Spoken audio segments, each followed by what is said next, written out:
Hello, everyone, and welcome to the webinar today. We are so glad to have you with us and especially thrilled to have back with us Scott Varney. Scott is a tax strategist from SV Consultants. He's done several webinars for us before and always brings new strategies, which I love to learn about because we seem to all be stuck in a very similar mindset of 1031, but there is also so much more I've learned than just a 1031. So if you've been to Scott's webinars before, or this is your first time, you're probably still going to learn something new because he seems to have all the strategies that people don't really always go to first, which is really nice because we all have different needs. So before I pass it off to Scott, a couple of housekeeping items. We are recording this entire webinar as always, and so we will send you Scott's slides and the recording tomorrow via email. So give us about 24 hours for that. And we'll also send you Scott's information so you can connect with him if you would like a complimentary consultation. And you answered yes when you registered, we'll be sure to connect you with Scott so he can set up a call with you. He's generous with his time, so definitely go ahead and schedule that if you can. And also, we will send you the next webinar coming up as well in that email. We're going to have Q&A at the end here. Scott says he's a little flexible with time, so we are going to cover a lot of ground. And then we're going to probably go over the hour with questions, but we'll hope that you stay. If you can't, again, you're going to be sent the recording. So just a couple more things about Scott just before we start. He was actually first a real estate agent, or he was licensed in Texas and was one of the top producers in San Antonio between 1996 all the way to 2001, became the top producer, 50 to 60 closes per year. He still has his license today, but then in 2014, he pivoted into the insurance and financial services field and obtained his life and health insurance licenses to assist clients with life and long-term care insurances, as well as fixed and indexed annuities.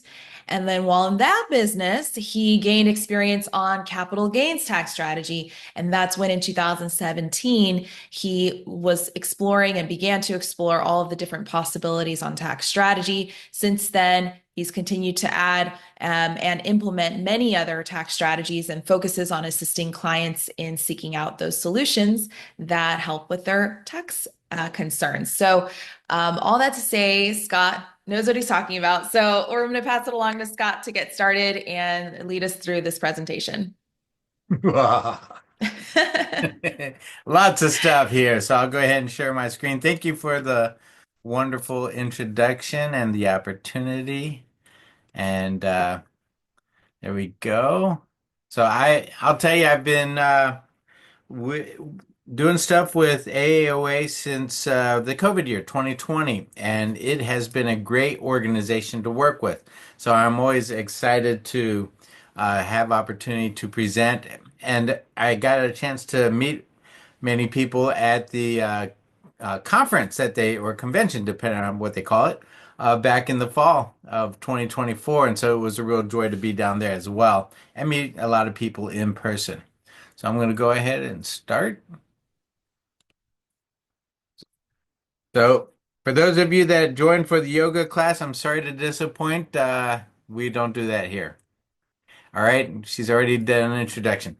All right, so there's two types of professionals when it comes to sales that I like to boil things down to the simple. There are those that try to make the client fit their product or solution. They are the one-trick pony. In the tax strategy world, we want those one-trick ponies because they have the attorneys and the specialists to make sure that everything's being done right. And then there are those, oh, and by the way, those that try to make the client fit the product or solution, depending on what they're trying to sell, they're trained to overcome objections. Not that that's a bad thing, but it's hard to take a no for them. And I've been trained that way, and I really didn't like it. Then there are those that try to find a product or a solution that actually fits the client. And that's how I operate. And I want you to know that there is no minimum net worth required for someone to set up a free consultation with me. I talk to people that have 300,000 in net worth and into the hundreds of millions. It's a free conversation, it's a free consultation. Don't worry about going, I don't know if I have enough. Well, understand, I talked to a lot of people that their net worth is 500,000 to 2 million. So that's a lot of people. So you don't have to worry about me only looking for the really high end. Um, I'm glad to be a blessing to anybody I can help. Now, while this is general information about various capital gains tax strategies, it does not constitute legal advice. The best way to get guidance on your specific legal issue is to contact an attorney. I am not an attorney. I am not a CPA, but the fun thing, and I tell people I'm not smart enough to be either of those, but funny thing is I train them all the time. Now, if you leave this webinar overwhelmed and confused, feeling like this, you're normal. There's a lot of information here, so my job right now is not to give you all the details of each strategy, but to let you know that you don't have to be stuck in a 1031 exchange system of thinking where you either do an exchange or you pay the tax. That's actually not the case. But that is what people know. And so they're not familiar with these other opportunities. Now, in America, there are two types of tax systems, one for the informed and one for the uninformed. Both are legal. I love that quote from Judge Learned Hand. So you may be about to step from the uninformed to the informed. Another great quote. I don't know who said this, but I love it. The biggest scam in life is paying taxes on the money we make, paying taxes on money we spend, and taxes on things that we own that we already paid taxes on with already taxed money. And I'm sure many of you are going, I can relate to that. So why haven't I heard of many of these strategies before? Is what many of you will be asking. Well, I'll tell you this, many investors rely too heavily on their CPAs for tax planning guidance.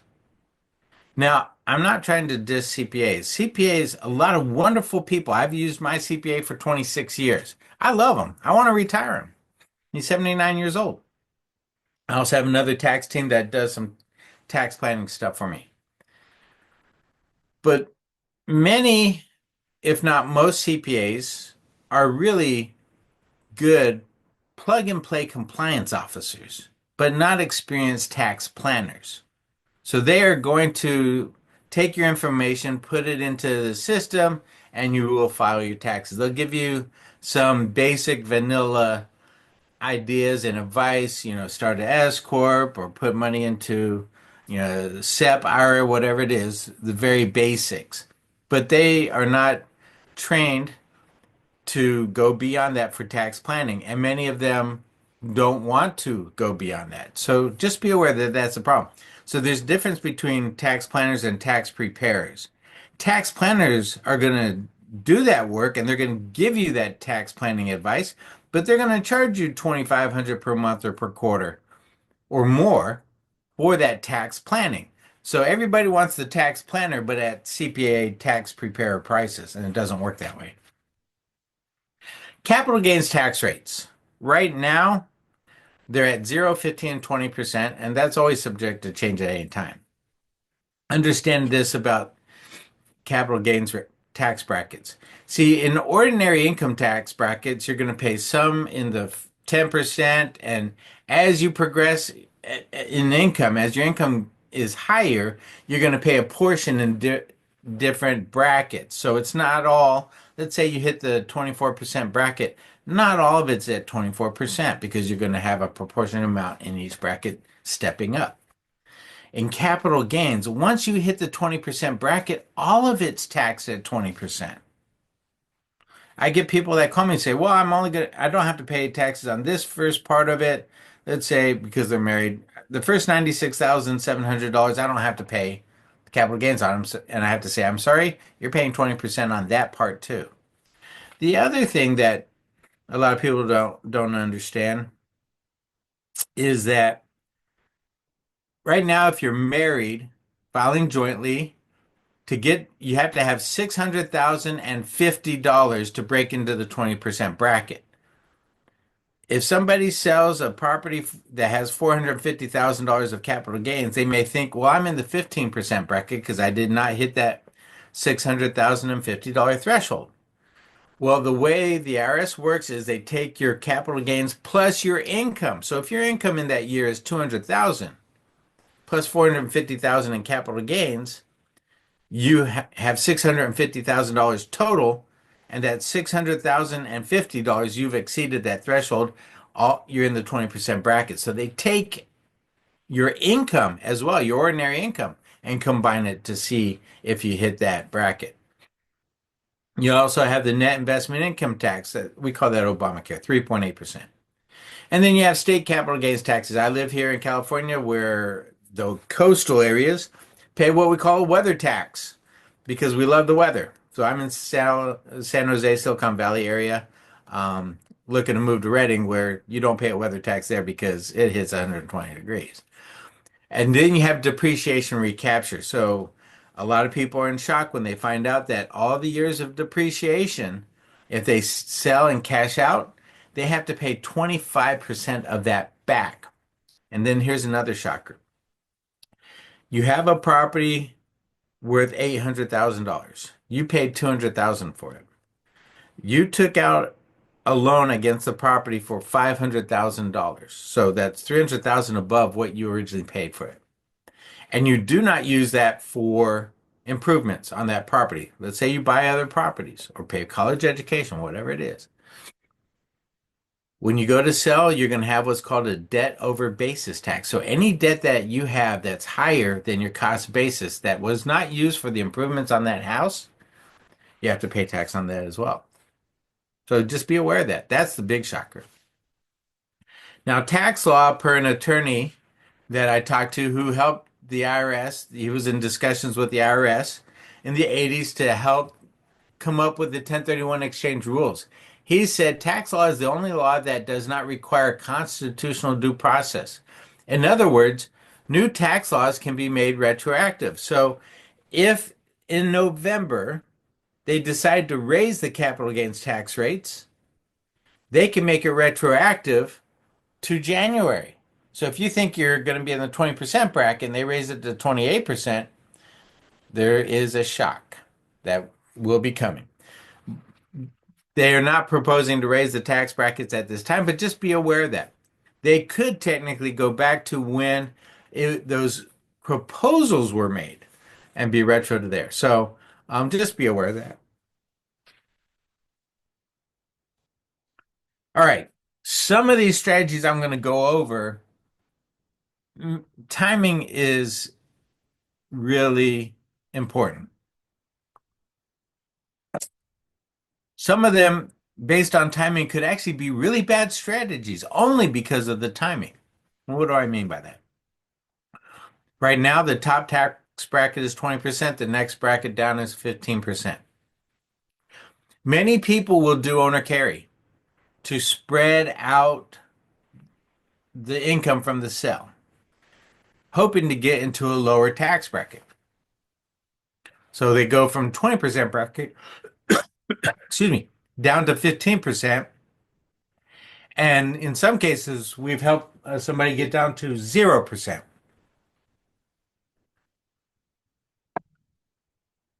So they're spreading it out. Well, if you're thinking you're going to go from the 20% to the 15% bracket, excuse me, and they have proposed to raise the tax brackets, let's say to 28%, with the second bracket being 23%. So instead of going from 20 to 15%, you might go from 20 to 23. So you have to always look to see what the proposals are at that time. And that can affect many tax code 453 strategies that follow the installment code. That's the owner carry, structured installment sales, deferred sales trust, anything that again follows that tax code 453. A tax attorney colleague of mine taught me a while back because she's licensed to go fight the IRS in tax court. She said everything is fact determinative, is the term that she used. The legitimacy of legal tax strategies often comes down to how it is set up, how it is managed, and how it is reported. So one case can be allowed by the IRS, while another following the same tax strategy can be disallowed. And so you have to make sure everything is in order. For example, 1031 exchanges, follow the law, you do it right, it can be allowed. But if you do something wrong, even a 1031 exchange can be disallowed and you pay the taxes. All right, we're finally getting to the agenda. The agenda is based on timing. There are strategies that have to be set up before closing. Some can be done within 1031 exchanges 45-day identification period. Some can rescue a failing exchange. There are strategies that can be done if you sold your property and did not do an exchange. So what can be done? And then there's some diverse strategies for both capital gains taxes and ordinary income taxes. And if you have a QR code reader, I recommend that you pull it up on your phone because there's a few QR codes at the end. All right. These are the strategies that have to be set up before closing. No ifs, ands, or buts about it. First, you have your traditional installment sale. That's tax code 453. That's the installment code. This is what we talk about as an owner carry. Seller becomes, in a sense, the lender for the buyer for a specific time. So let's say you're selling a property to a buyer and they're going to pay you 10% a year for 10 years. That's the installment agreement. You're going to pay capital gains on the 10% you receive in that year. No more than that. You don't have to pay the full capital gains, only on that which you receive. Now, of course, you're going to charge interest. You have to pay ordinary income on the interest part. So let's say it's $1 million sale, you're only paying capital gains, the proportionate capital gains on $100,000 collected because you're going to have some cost basis in there. So that's a way to spread it out. And again, people try to lower the tax brackets doing that. And if it's a spread out long enough and it's a small enough sale, and if there's no other income because people are retired, sometimes we get to the 0% bracket. That's where it gets to be a lot of fun, but that's hard to get to. Now, when the note gets paid off, let's say you have an owner carry 5 years, 10% a year for 4 years, 60% balloon payment. At the time of the balloon payment, we could look and see how everything was structured to see if there's a way to defer the capital gains on the balloon payment as well. Now, this is one of those, is it bad timing? So always look at, I go to the Tax Foundation website to see what kind of proposals are on the table for capital gains, if any, when you make a decision on something like this. Structured installment sale. This is a means to spread out your capital gains. The funds are not going to go to you because once you get the funds, you touch the funds, you have what's called constructive receipt. Tax bill comes due. So the funds are going to go to a third party, an attorney group, an asset dealer, some sort of holding company, and they will those funds will then go to a a group that will actually structure it so that they have it invested and you're getting paid over, 5, 10, 20 years. And then you're just paying the taxes as you collect the funds. And when it's structured in some, so it's structured in such a way to spread it out. Now, this is done with annuities. This can be done with an annuity with the business sales as well as real estate. The funds will go to a holding company, and the holding company buys an annuity based on your instruction. You decide whether you want that anywhere from 3 to 40 years. So it could be spread out a long time. And if you pass away, your beneficiaries will then get the income for the balance of the time. So from 3 to 40 years. Now, if the gains exceed $5 million per person, then you will have, if you defer that, you have to pay interest on that deferral unless you talk to a tax attorney and do series LLCs to work it out. So, so that is an option, but that could be the bad timing option. Deferred sales trust. This is a form of an installment sale. Again, using tax code 453. Proceeds can be used to purchase real estate, investment products, or a business, and you pay proportionate taxes annually. So many of these deferred sales trust trustees, they will get your funds and then they will invest. And they really like it if you wait for 5, 7, 10 years before you start collecting checks, getting paid on that because they want to build some momentum on the growth. But here's a problem. And none of my clients have actually done a deferred sales trust for this one reason. There is no control. You are considered a creditor of the trust and not an owner. So as a creditor of the trust, you do not have any decision-making power in case the trustee decides to invest in stocks that you don't like. Well, you have no say in that. And for my investors, that is a problem. There is a time where I think it would be really beneficial, and I'm going to get into that, later on in the presentation. But be aware that you don't have control over the investments. Cost up front is 1.5% of the first million and 1.25% of everything over a million. Then it's about 1.5% annually. Now, if the trustee invests in real estate, you get to start a new depreciation schedule, which can be helpful. Now, typically, when I'm talking to the DST specialist, the deferred sales trust specialist, there's multiple DSTs, deferred sales trust specialists, they prefer to see a capital gain of at least $1 million for it to make a lot of sense. Now, this type of tax deferral can be used on balloon payments. When they look at your contract, if it's done in such a way that is consistent, that works with tax code 453, if you got a $500,000 balloon payment, this could be an option for you. Now in California, when you go to close, even if you're doing a deferred sales trust, California Franchise Tax Board requires that the qualified intermediary or the title company withholds 3 1/3% of the sale for anybody doing this strategy. So you have to apply, or you file your taxes the next year and apply for that refund. So because you're going to be paying 3.3% upfront to the state. LLC with charitable intent. I am talking to multiple sellers of businesses about doing this right now. They really are looking for a minimum tax liability of 100,000, but in reality, you really want to get, because that's when you start using this tax strategy for restricted stock units, RSUs. But when you're selling real estate or businesses, million to million point three is where it starts to make sense. What's going to happen here is you're going to set up an LLC. That LLC has charitable intent.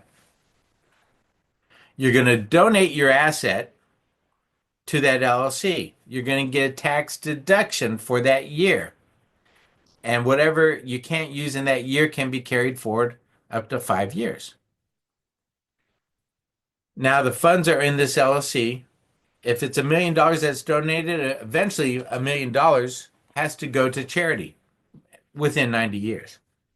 So, how do you pull your money out? They set it up so that you actually set up a permanent life insurance policy, an index universal life insurance policy. And the death benefit for that life insurance policy is the collateral by which you can pull money out of the LLC. You could borrow against that LLC, or borrow from the LLC against that death benefit. Eventually, when you pass away, those funds from the death benefit that are owned that will be paid to the LLC, so that the LLC gives the $1 million. So it's kind of wonky, but it's fun. And the beauty of this is that you get your tax bill down to 2%. Why? Because you have 2% ownership in that LLC, but 100% decision-making power. So you have control on how those funds are invested. But the cost to set these up can range from 30,000 on up to over 110,000, depending on if you include tax attorney opinion letters. And in some cases, people use this with multiple properties. So you can have multiple properties in there. Complex spendthrift trusts. I have two of those. I think it's the most dynamic tax tool out there because it solves lots of problems. You can defer capital gains taxes for generations, passive income taxes of other types, stocks, bonds, mutual funds, even cryptocurrency. My cryptocurrency is owned by this trust. Um, Royalties, anything like that, that's considered passive. If you have a business, this is why I have two trusts. You can defer up to anywhere from 50 to 90% of your business income taxes each year. You're not eliminating it, you're deferring it, but because you're deferring it, you have more wealth to grow your wealth. It also provides ironclad asset protection because spendthrift trusts are not subject to turnover orders by any court, and it avoids probate upon death, much like a living trust, but also avoids the gift and estate tax. Why is that? You sell your assets to the trust. Now the trust owns the assets. Trust owns the assets while you're alive. Trust still owns assets after you pass away. So there is no estate tax. This is the Rockefeller rule of to own nothing. The secret to success is to own nothing, but control everything. This type of trust follows that type of Rockefeller rule. Now, these trusts are costly. They range 25 to 40,000 or higher to set up a trust. And then, of course, if you have a business, you'll have to add a business trust, 15,000 and higher. So it could be quite expensive. And if you're going to have a big tax bill, it may make sense. But the asset needs to be in the trust when it is sold because it has to be the trust that sells the asset. And then, as far as timing goes, no seasoning is required. I get clients that call me. Now it's a push, but they have an asset under contract, and the trust organization I am connected with can get it done to where they can get that into the trust and have it sold by the trust by closing. They prefer having 2 weeks, but I've seen them do it a little faster than that. You can also use these types of trust if you have a business and you have a lot of business debt. There's a way to use a two trust system to actually help you to pay off that debt at a much accelerated rate. I'm not going to get into that at this time. Charitable trust you have as a means to eliminate capital gains taxes for any appreciated asset or business, but the asset must be in the trust when it's sold. So you're going to make a donation, get a tax deduction, and the trust sells the asset. You can use this for investment properties as well. Now, when you're dealing with charitable types of strategies, the IRS knows that we tend to overvalue assets. So they require that an appraisal is done to determine the value of the asset donated to the trust, to back it up by a third party appraiser. Now, if you have $1 million property that you donate to the trust, let's say it's got 500,000 in gains. And let's say you're in California, so the capital gains taxes on the 500,000 is going to be roughly $185,000. Well, you're going to have to pay give 10% to charity. So on $1 million, it's not based on the gains, it's based on the value. So that's $100,000 plus legal fees. And so it's not an inexpensive type of strategy. I talked to somebody who had a $15 million property, and she really, and single person, no kids, and she wanted it all to go to a specific charity. So this made sense for her. Cost, again, you're going to have 10% going to charity as well as the attorney fees. Now, if the If you sell the asset and you immediately give to charity, that's what you call a charitable lead trust. But many people I've talked to that have set these up, they want the funds growing in the trust while you're operating that trust, and then they give the donation to charity at the end. The last distribution goes to charity. That's what they call a charitable remainder trust, so that your funds can be growing while in there. That 10% could be gaining value for you. Now, there are some limitations.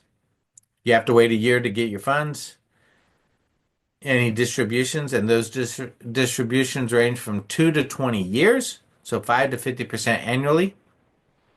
The shorter the time of those distributions, the lower the tax deduction you get for the donation. So you have to work that out with your attorney. Another limitation is that most attorneys want the asset to be free and clear of debt when you donate it to the trust. On occasion, you'll find an attorney that is okay as long as the debt has seasoned for at least 5 years. 1031 exchanges, I think, are a great strategy, but it is not the only one out there. So here you can defer capital gains taxes for as long as you own the real estate. If the tax code still applies in the future, you can hold onto the real estate until you pass away. And the beneficiaries get what's called the step up in basis or step up basis, which could eliminate the taxes. So how does that work? You buy a property for 200,000, you sell it for a million, you have to pay the capital gains on 800,000. But if you bought it for 200,000 and you pass away and it's worth a million, that $200,000 cost basis is stepped up to the million in many cases, and there's little to no taxes to be paid. That's what many people call the swap until you drop. You keep exchanging. You want to exchange because you want to release trapped equity. So you keep swapping until you drop, and then hoping that there's no tax bill. But you have to look at your trust, living trust verbiage. So talk to your trust attorney. You also have to look at the state you're in. Depending on the state, you may only have a 50% step up and not a full step up. So you have to figure that out within your state. You have to replace property with like-kind property of equal or greater value to get the full tax deferral. Now, people get confused here. If they have a single family rental, they think that they have to buy a single family rental. Nope. As long as you look at this list, you can move within any of these classes within the real estate world. You can go from a single family rental to a hotel motel, to a golf course, to Delaware statutory trust. You have flexibility here. So you're not stuck in the same class. As long as you're within these various classes of real estate, you are okay. But what is not a like-kind property, that's your primary residence, because we have the 121 exclusion of 250,000 per spouse. Even though the tax code was created in 1921 to replace primary residences. I like your house, you like mine, let's swap. So that's what they had done. Now, even though primary residences do not typically qualify, here's a little bit of extra insight. If you leased out any rooms or you ran a business, that portion of the home does qualify for a 1031 exchange. And so you can do a mix where you get the 500,000. The attorney that helped to establish the rules in the 1980s, he said, yeah, if you also lived in the home 2 of the last 5 years, but you turned it into a rental, let's say you had it as a rental for 2 years, when you go to sell, you can take your 500,000 if you're married, 500,000 out, your exclusion out, and just exchange the balance of that. And so that was really insightful. So I learned a lot from him. Unfortunately, he passed away in the fall, but so I was really blessed to know him. So there are options even within primary residences. Second homes may or may not qualify. You need to talk to your tax professional. Here's the rule with tax professionals.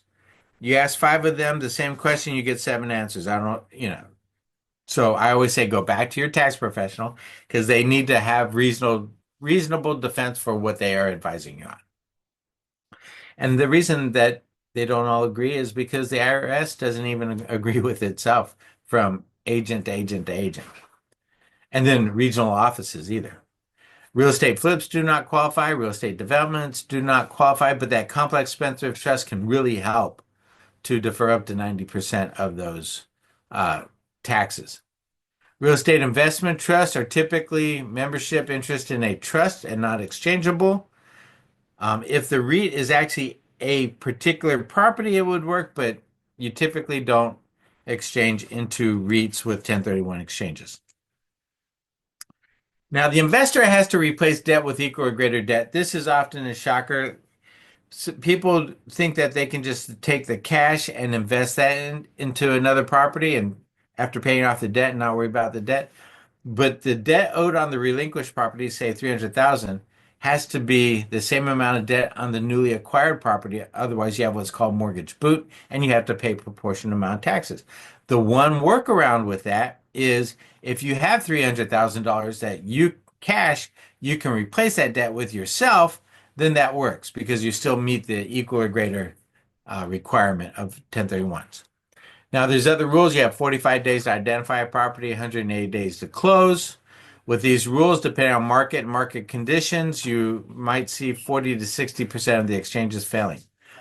Now, here's an interesting little tidbit I learned from really good exchange accommodators. See, if you do not identify a property, the accommodator can release your funds on the 46th day. If you do identify a property, they're not supposed to release those funds until the 181st day if you did not buy that property you identified. They're not holding it because they want to make money off your money. They're holding it because they're following the rules. So here's what you do. Do not identify a property until you actually have it under contract. Still has to be within 45 days, but negotiate a contract before you identify the property. That way you have a greater chance at closing on a deal. As opposed to identifying a property, you compete against four other people and you don't get it. Now those funds have to wait till the 181st day to be paid out to you if you don't buy something. Private family foundation, like a public charity or public foundation, is dedicated to carrying out a charitable mission. But this is not publicly funded. This is funded by your personal uh, resources, your business. And that's why you see like the Bill and Melinda Gates Foundation, which Melinda has moved on from it, the Walton Family Foundation, Coca-Cola Foundation. They fund these foundations for tax mitigation opportunities. It can address income taxes, capital gains taxes, and estate taxes. But the key is you have to have legitimate charitable intent. So you have to be engaged in the charity work of the foundation. And for many of my clients, they, like me, I give to the Lord through my church. Um, but you know, I don't want to have to do it in a different way through the foundation. So you'll see those high paid professional athletes have foundations as a means to mitigate their taxes. And so they get out there, they do the camps, they do stuff at the schools, whatnot. They do stuff for the homeless because that's part of their foundation work. It can eliminate capital gains taxes, but there's still an excise tax. I believe it's still 1.39%. And the tax deduction when you donate funds to the foundation, it can count against 20 to 30% of your adjusted gross income in that year. If you have a business that's a C corp, you have to talk to a tax attorney to see if it qualifies for the qualified small business stock. If so, the first 10 million of gains is excluded, which is a huge benefit, or 10 times the adjusted basis of the stock. But you have to talk to the tax and a tax attorney to make sure it qualifies for that. What about within a 1031 exchange's 45-day identification period? Mailbox money. No more tenants and toilets and trash. Oh my. Well, the first one is the Delaware Statutory Trust. Many of my clients really like Delaware Statutory Trust. There's securities regulated investments. It's a much more settled tax solution because there's an IRS ruling from 2004. You have fractional interest in a property, and the typical minimum investment is $50,000. So you are one of up to 2,000 investors in these properties. It generates mailbox money for you because you don't have to deal with the management anymore, and it's passive income. The cost to get these going is anywhere from 8 to 15%, but that's factored into your income. You can exchange into and out of a DST, or you can invest directly into a DST. So you're not limited to just 1031 exchanges. Now, if you do a 1031 exchange into a DST where the sponsor also has real estate investment trust, if you hold it for 2 years so that the IRS will not disallow the exchange, then you can do what's called a 721 exchange into a Delaware statutory trust. And the beauty of that is if you're trying to look for some liquidity, then now you have stock ownership in the REIT. You can sell off stock as you need some extra resources. So that's a great way to provide some liquidity. Limitations, you have to be an accredited investor and the purchase is not liquid. They usually hold these, I'll say 5 to 9 years, typically 6 to 8 years. I think the average is 6.6 years. And it's trustee controlled. They're doing all the management. You have to have $1 million in assets outside of your primary residence to be an accredited investor, or you have 200,000 as a single person or 300,000 adjusted gross income as a married couple. So you have two ways to qualify. It's not both, it's one or the other. Another one, mineral rights. A lot of people don't know this. You can actually do a 1031 exchange into mineral rights for oil and gas. And I am connected to a group out of Texas that does this in the Permian Basin. If done correctly, mineral rights can qualify for utilizing 1031 exchange funds. And this is because a deed is included in the purchase. This has been going on for years. And so, one of the most known 1031 exchange accommodators out there has been doing this for a time. And that was confirmation for me because those accommodators, especially at that organization, their attorneys are really strict on that. So in many cases, this can create a higher return on investment. Most of the professionals and teams I've talked to with oil and gas, they're typically talking 15 to 20% return on investment for up to 20 to 25 years. They say it can be higher, but in reality, sometimes it's lower. So that is the range that they are in. Often the organization does not work with the investor to create a debt replacement strategy. So if you're doing an exchange into oil and gas, it's typically the cash only. So if you have debt, there's a problem. Well, that's where you can actually layer a strategy and go into a Delaware statutory trust to complete the debt replacement, and the balance of the cash left goes into the oil and gas, into the mineral rights. So that could be a great way with the 1031 exchanges. You could also invest directly into mineral rights without an exchange. But in that case, they typically want $100,000 minimum. 10 in common, a tick, securities regulated as well, co-ownership with investors with proportionate ownership of commercial realty or real estate. So you can have 10 investors, but they don't have to have equal ownership. You can exchange it into and out of a tick, and you have direct ownership in real estate. Many times when you have partners in LLCs, they are trying to go in separate directions. They find out right before they're selling a property that they can't go in separate directions, um, and still do a 1031 exchange. So what they will do is they will exchange into a property and hold for 2 years to complete the exchange requirements. And then they actually do a drop and swap into a tenant in common then they can go the different directions. Passive income. Now, one of the limitations is unanimity of all owners in decision making. That can be a problem. One case that I became aware of, the final offer from a buyer was accepted by all of the owners of that tick except for one. And so all of the other owners had to give up $200,000 apiece to satisfy the one. One person can have a lot of control, and that could be a problem. So how do you rescue a failing exchange? So you within the 1031 exchange rules, it looks like it's going to fail, but you still want the tax deferral. There is a legal review transitioning funds from tax code 1031 to tax code 453. And the critical point is you actually have to work with an accommodator or intermediary with 1031 exchanges that will allow you to transfer those funds to a tax code 453 strategy. IPX, awesome, but they won't allow you to. You have to find more independent where their legal team say, yes, we're good to go.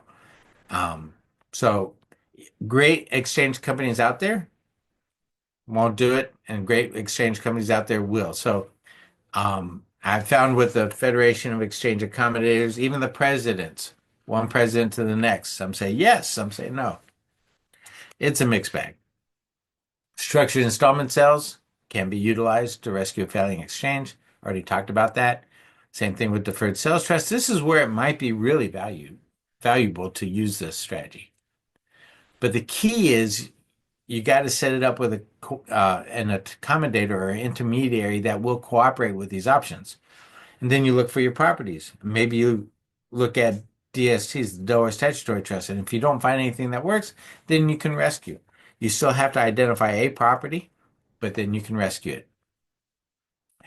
But again, it hinges on hiring a cooperating 1031 exchange accommodator to begin with. I haven't had to deal with the rescues in a long while. And so because of other options out there, and tax planning is definitely better than tax reaction. So the sooner you're on calls with me, the sooner I can give you some insights as to what will fit you well. So what if you've closed a property but there's no 1031 exchange? Well, you have opportunity zones. I'm not even going to get into that right now because you're only deferring the taxes until 2027 unless they extend the 2017 Tax Act and then they extend those dates. So right now this is not even a great deferral option. Charitable gift annuities. So after a sale is better than before a sale. If you donate your property to a charitable organization, you get a tax deduction, and then they sell, and then some of those funds will go to an annuity and pay you out over time. But that can only count against 30% of your adjusted gross income when it's an asset. But if you sold the asset and you do it with cash, that donation can count against 60% of your adjusted gross income in that year. So some of it's going to go to charity, some of it's going to go to annuity, and the annuity is going to pay out over a long period of time. And many times they want you to hold that annuity to build some momentum. So it could be valuable, but rare occasion is this a really valuable strategy. Charitable remainder trust, you can donate the cash afterwards. I mentioned that already before. Capital gains and or income tax options. Okay, we're getting towards the back end of this. So some strategies can be applied to capital gains taxes, income taxes for business owners, and W-2 income. The minimum tax bill, depending on the strategy, can range from $25,000 tax bill to a $200,000 tax bill where it makes sense to apply that strategy. There are federal tax credits. Now, one of the goals of the tax code, it's actually in writing, is to reward desired behavior. If the government wants private funding of certain arenas, solar, sovereign tribal credits, or sovereign tribes, if they want to see funding from the private sector, they will provide credits to reward that desired behavior. So there's leveraged federal tax credits where maybe you can pay $65,000 and it counts as a $100,000 tax credit, not deduction, actual dollar for dollar credit. So deductions, $100,000 deduction might save you $35,000 in taxes. But a $100,000 tax credit saves you $100,000 in taxes. So you try to leverage it. And it's anywhere, most of the time you'll see 70, 80, 90%. Uh, so 90 cents on the dollar, 80 cents on the dollar for the tax savings. I know of one that's for the federal, that's 65 cents on the dollar. So that could be solar credits, sovereign tribal credits, and more. Those are there to help to ease the gut punch. So in some cases, people don't want to do long-term strategies. They'll just sell off, do this type of credit, ease the gut punch, and then do whatever they want with the funds. There's 4-to-1 or higher leverage deduction strategies where you can, and this works with the top three tax brackets, where you take $50,000 and turn it into a $200,000 or $250,000 charitable tax deduction. That's it gets there's multiple strategies out there that do that, but that's where you really need to have an income of 500 to 600,000 or more for it to start to make sense. Because it counts against 30 to 50% of your adjusted gross income. So there's a limit on what you can count it against in that year. But if you actually have more to donate than what you can qualify for that in that year, that can be carried forward up to 5 years. Tax code 179. A lot of people buy RVs and high-end cars and airplanes and other kinds of equipment to get the 100% depreciation in that year to reduce their taxes. Box homes, tiny box homes that go down to the Permian Basin or go into a backyard as a ADU. So, and in these cases, the person trying to get the deduction will pay out a down payment.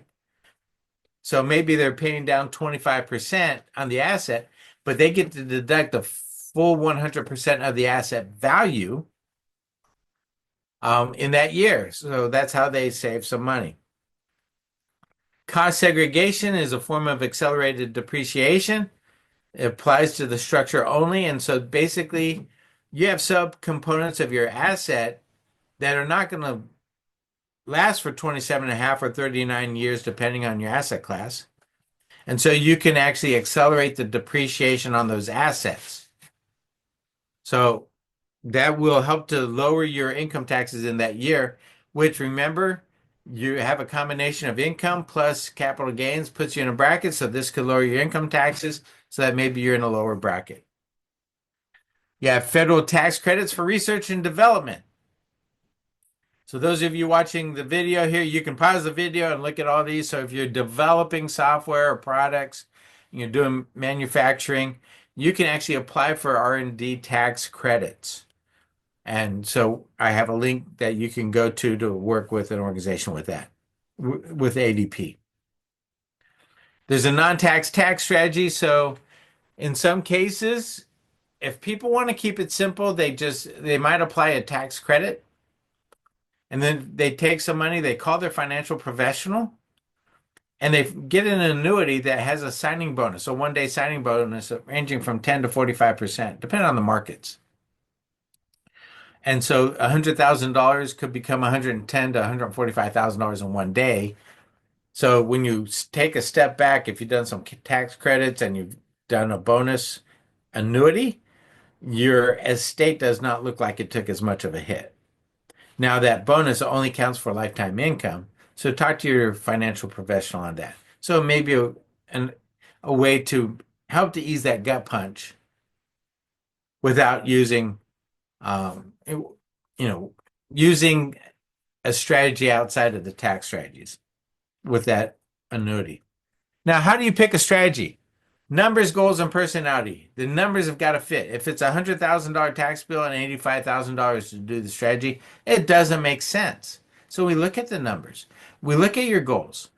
Are you trying to pay off your primary residence debt so you can ride off into the sunset? Well, that impacts what strategies are available. So we have to look at the goals. And then there's personality. Some people would rather pay the tax and not have long-term management and reporting, while others will leverage every opportunity they can to defer every penny that they can. And then sometimes they'll look at the first group and say, "You're an idiot for paying the taxes." This is not a maturity thing. This is actually a personality thing. And so, I like to get to know the personality so that I can help them to figure out what's really going to help them sleep well at night. You can layer multiple strategies. I won't get into that much. But like I said, like even with that oil and gas, if you have an asset that has debt, well, exchange some to replace the debt into a Delaware statutory trust and put some of the cash into oil and gas if that's what you like. So you layer it. This is not good for continuing education credit. And if you have a QR code reader, now's a good time to pull it up. If you'd like a private presentation, let's say if you're a real estate broker and you want me to do this for your agents, I will be glad to do it. If you're in the real estate world and you have a lot of clients or you're a financial professional and you want me to do a presentation for prospective clients, I would be glad to do it. And then, of course, um, Alexandra is going to send out a poll report. All right. Let me see if I can escape this. I'll keep this up so you can see all three. So there's the link to my calendar. Free consultations. So set up time, use and abuse my time. You can follow us on Facebook. We recently started a Facebook page, and so I'm posting 3 or 4 articles and whatnot every week on there on a lot of different topics.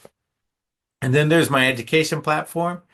If you're interested in learning more, I already have nearly 120 episodes on there. So I interview tax professionals, trust attorneys, different reverse mortgage specialists. So you can learn a lot, especially if you're concerned about the capital gains taxes that you may have to pay. So I've done interviews with multiple specialists talking through the different strategies. So you can do that. Like that trust that I have, I've got 6 hours on there just on that trust, that complex spendthrift trust. So, anyways, that is it. I'll leave that up for a moment. So click on the QR code if you want to set up time. And again, thank you, Alexandra, for the opportunity. And for those of you that made it through, I'm sure you feel like Yes. this. Because, I otherwise, if I slowed it down, this could be a 2-hour presentation. And, I'm sure everybody understands now there are a lot more options than 1031 exchanges.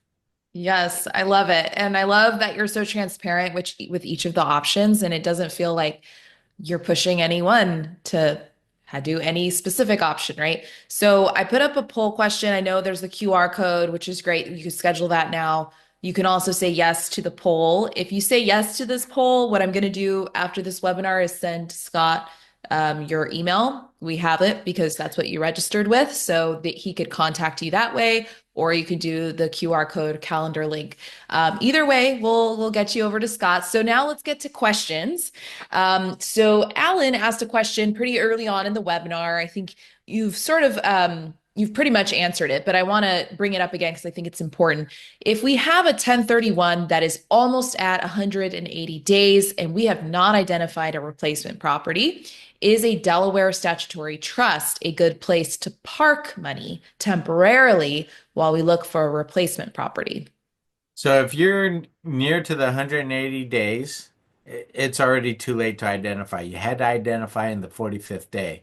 So now we would have to look at other tax strategy options for you that would help to ease that gut punch.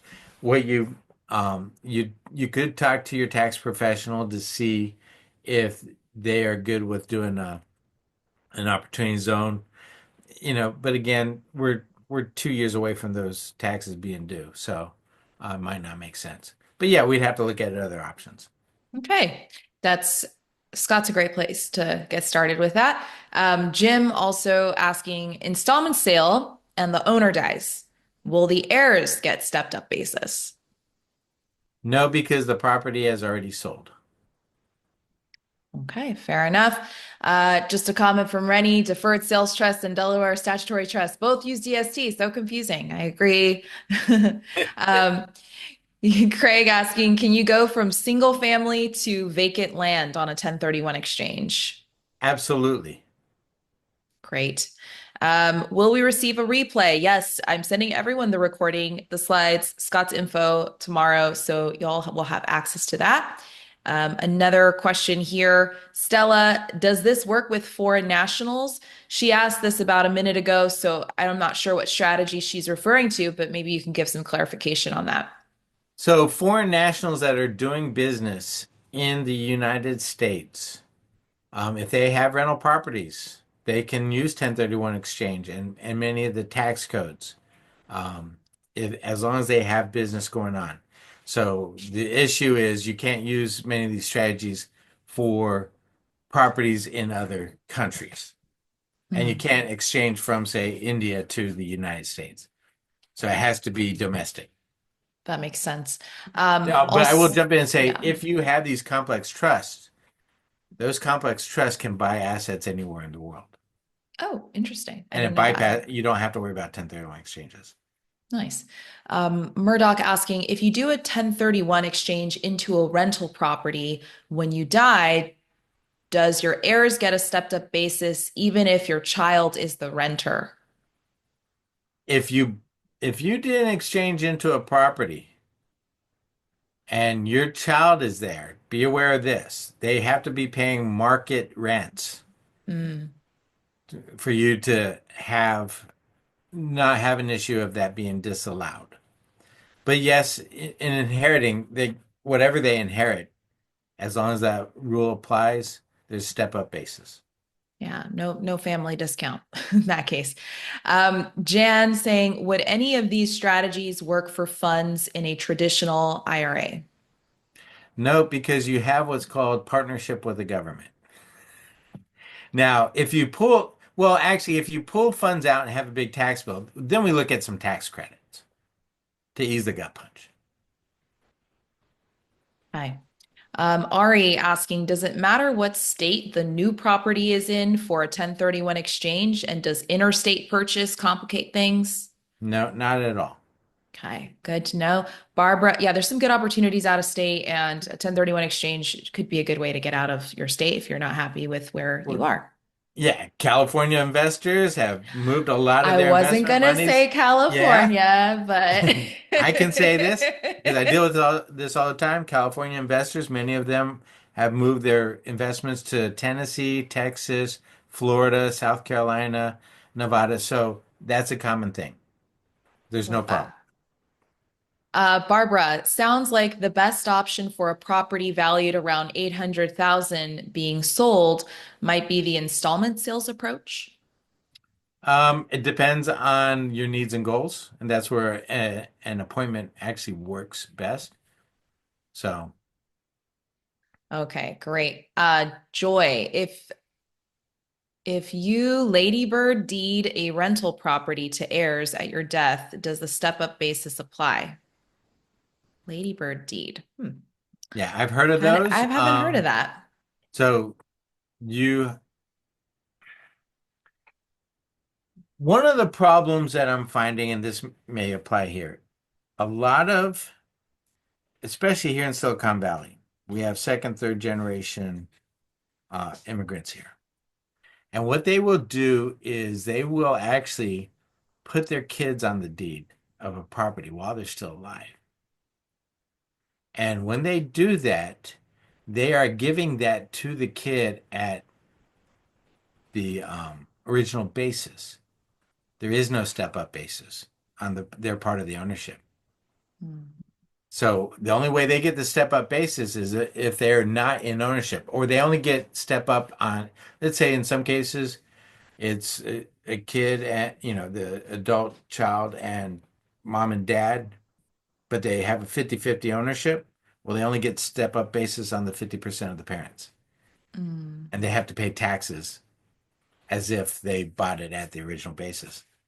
So Okay. yeah, that's a problem. And we see that a lot. Hmm. So I'm don't put glad your you kids on mentioned the it. title Hmm. because you eliminate their that tax option of step up. Yeah, Barbara says, I thought it was better to use transfer upon death deed for that. That's you need to talk to your trust attorneys on that. Hmm.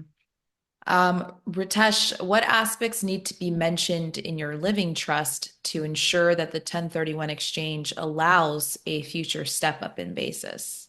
So you need to talk to your trust attorney because every state is different. And then, so they will know whether or not you can get that, um, and what can be done on there. And so when you have community properties, is it set up as a community property? I mean, there's all these different things. I don't get into that part of life, but I do know you need to talk to the trust attorneys. Yes, and we have a couple we could refer you to.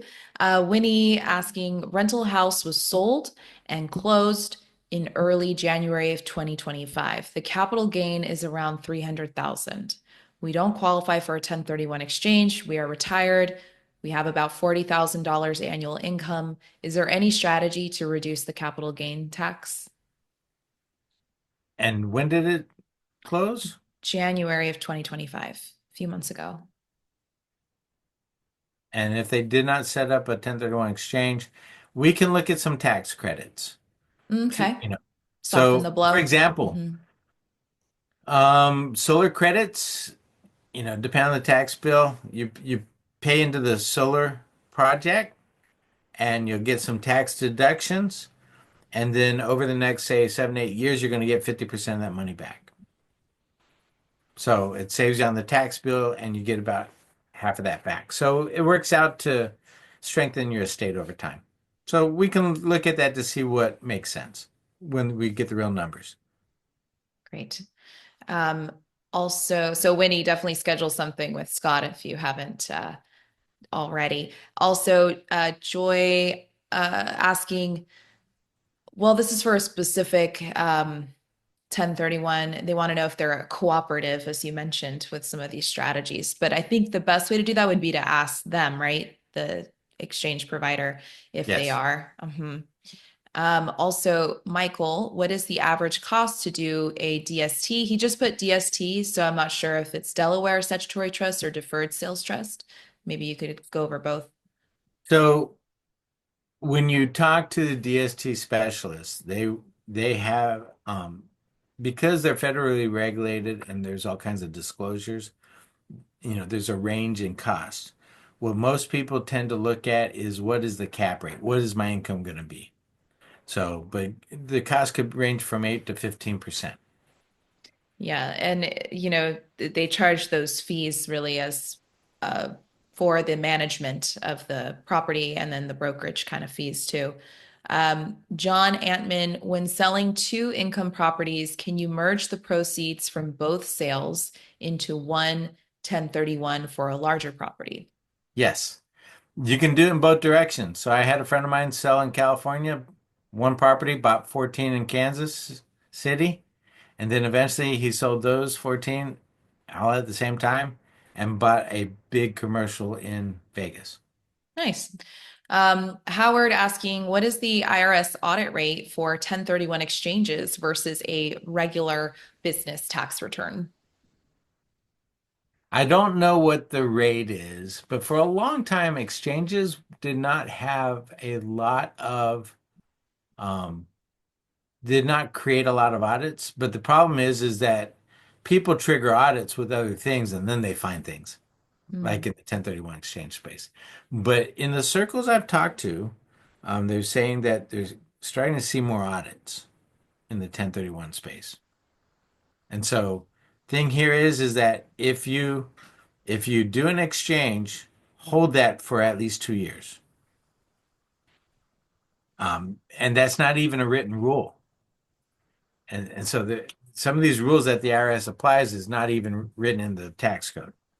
Hmm. But that's their tolerance is 2 years. You can hold if you want to buy a future primary residence with through an exchange, you exchange into a property. hold it for 2 years before you move in. And you can do that. Hmm. So, but in terms of the audit percentages, I don't know anybody that's been audited for a 1031 exchange. Um, that was what triggered it. But I'm hearing from exchange people that they're starting to see more. Interesting. And my calendar link is actually in the chat box. Great. Yet another easy way to get on your calendar. Murdoch asking if you do a 1031 exchange, buy a property, but give your kids an opportunity to invest in the property. What happens then? Can you repeat that again? You do a 1031 exchange, buy a property, but give your kids an opportunity to invest in the property. I'm not really sure what he means by opportunity to invest. Um, That is a question to talk to your tax professional mhm, on, depending on how they're going to invest. Because if they invest and take on some ownership, you might be subject to capital gains taxes from them investing. So mhm, talk to your tax professional on how that's done. And that, um, remember this, in many cases, people I've talked to, they've outgrown their tax professional. They need to start talking to tax planners, but they're going to have to pay a good sized chunk of change to do that. mhm. Jan asking, can a 1031 exchange be split into three different investments? I own an apartment building with two siblings. So can we each do our own thing with a 1031? Okay, so if you own an apartment building with two siblings and you do an exchange, you have what's called continuity of title. So if you are in one LLC, you can exchange um, and each pick properties that in the LLC you actually have to do some extra paperwork saying that this one actually, when we break away, this one's mine, this one's hers, this is his, kind of thing. So you have to be careful. If the ownership of the property is shown in three different tax ID numbers, one for each sibling, you can exchange and go different directions. But if it's an LLC, that LLC tax ID number has to be consistent with what you purchased. So you're going to have to stay tied together for 2 years. But your operating agreement can show, well, the income from this property goes to this person, income from this property goes to this person, and then the third. So you have to talk to your tax professional on that. But set up time with me and I'll talk you through that. Okay. Deborah asks, would like to sell a few rental properties to invest in farm ground we rent out. Who do we start talking to first? Give me a call and we'll talk through the dynamics of that because here's the problem when you sell multiple properties to go into one. The exchange has to be completed within 180 days of the first property selling. And so the other properties have to close and exchange the newly acquired property also has to be closed in that 180 days from the first sale. So there's a dynamic there. Mm, We can look at it to see if a complex trust might be better because it eliminates the need for a 1031 exchange. You can sell them and wait to get them all sold and just have the trust buy the property. mm. So you have a lot more flexibility there. So we need to look at how everything is set up to see what makes more sense. Yes, timing, timing, timing. I'll take one more. Um, okay. Let me see if I can make it a good one. Let's see. If we think we answered that one sort of already. Energy credit, can it be used for a second home and not the primary residence?